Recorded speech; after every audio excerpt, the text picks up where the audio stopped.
Hello students, ఇక్కడ integral లోపల 1 plus tan square x into 1 plus 2x tan x dx ఉంది.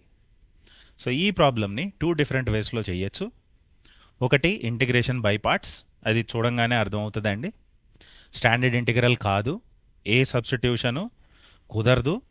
ఒకవేళ మనం ఈ 1 ప్లస్ tan స్క్వేర్ ఎక్స్ని డైరెక్ట్గా ఐడెంటిటీ వాడి సీకెంట్ స్క్వేర్ ఎక్స్ రాసి tan ఎక్స్ని టీ పెడదాం అనుకుంటే అక్కడ ఇంకొక ఎక్స్ ఉంది. ఎలాగూ సీకెంట్ స్క్వేర్ ఎక్స్ ఉంటే మనం యూజువల్గా T equal to tan x పెడతాం, ఎందుకంటే డిటీ సీకెంట్ స్క్వేర్ ఎక్స్ అవుతుంది కాబట్టి. కానీ ఇక్కడ ఈ ఎక్స్ ఉండటం వల్ల ప్రాబ్లం అవుతుంది. సో సబ్స్టిట్యూషన్ మెథడ్లో కూడా ఈ ఇంటిగ్రల్ తెగదు. సో ఇంటిగ్రేషన్ బై పార్ట్స్ చేయాలి. సో ఇంటిగ్రేషన్ బై పార్ట్స్ చేస్తే వస్తుంది, కానీ ఇక్కడ మీరు ఆప్షన్స్ని కనుక గమనిస్తే ఆప్షన్స్ అన్నీ సింపుల్గా ఉన్నాయి. సో ఇలా సింపుల్గా ఉన్న ఆప్షన్స్ ఏ క్వశ్చన్లో అయితే ఉంటాయో ఆ క్వశ్చన్లో మీరు ఖచ్చితంగా డిఫరెన్షియేషన్ మెథడ్ గురించి కూడా ఆలోచించాలి. Maybe differentiating the options is the shortest way in such problems. So ఇక్కడ ఏ ఆప్షన్ని డిఫరెన్షియేట్ చేస్తే ఇంటిగ్రల్ లోపల ఉన్న ఫంక్షన్ వస్తుందో అదే మన ఆన్సర్ అవుతుంది. And that is also going to be the shortcut method for this problem without doing integration by parts. So మనం డైరెక్ట్గా ఇప్పుడు ఆప్షన్స్ని డిఫరెన్షియేట్ చేద్దామండి. సో ఆప్షన్స్ని డిఫరెన్షియేట్ చేస్తే ఫస్ట్ ఆప్షన్, అన్ని ఆప్షన్స్లో ఒక టర్మ్ ఉంది అండ్ ప్రతి టర్మ్లో 2 ఫ్యాక్టర్స్ ఉన్నాయి. It is a product of 2 factors. So ఇప్పుడు మనం ప్రొడక్ట్ రూల్ వాడి డిఫరెన్షియేట్ చేయబోతున్నాం. సో ప్రొడక్ట్ రూల్ అంటే first function derivative of first function derivative of X 1 into second function untouched plus first function untouched into derivative of secant x. So derivative of secant x is secant x tan x. ఇది first option derivative. Now second option derivative మళ్ళీ x derivative 1 tan square ఎక్స్ని ఏం చెయ్యము first టర్మ్కి, plus second టర్మ్లో x as it is into derivative of tan square X. So derivative of tan square X chain rule వాడితే ముందది 2 tan x x power n derivative లాగా n x power n minus 1 into derivative of tan x, derivative of tan x secant square x. So third option derivative.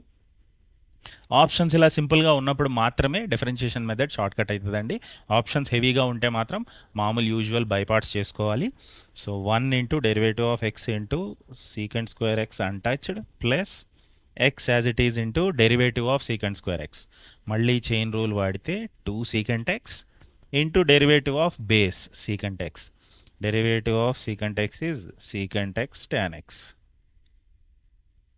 And fourth option derivative 1 x derivative 1 into tan x untouched plus x untouched into derivative of tan x secant square x.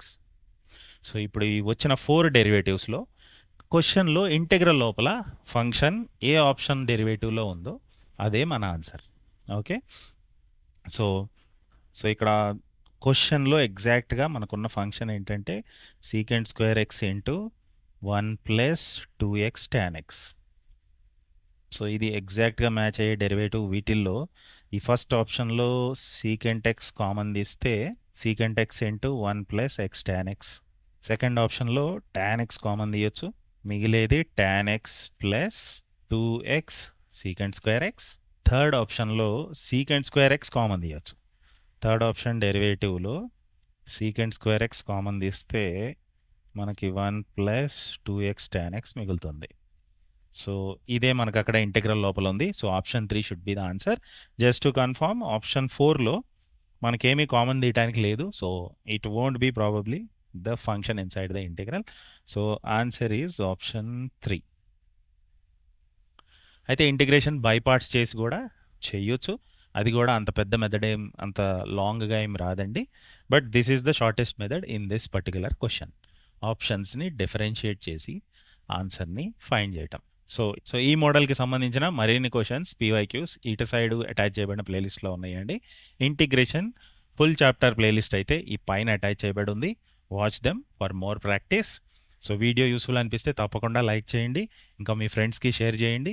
ఇలాంటి most updated TG upset videos ఇంకా మీకు కావాలి అనుకుంటే మా ఛానల్ని subscribe చేయండి.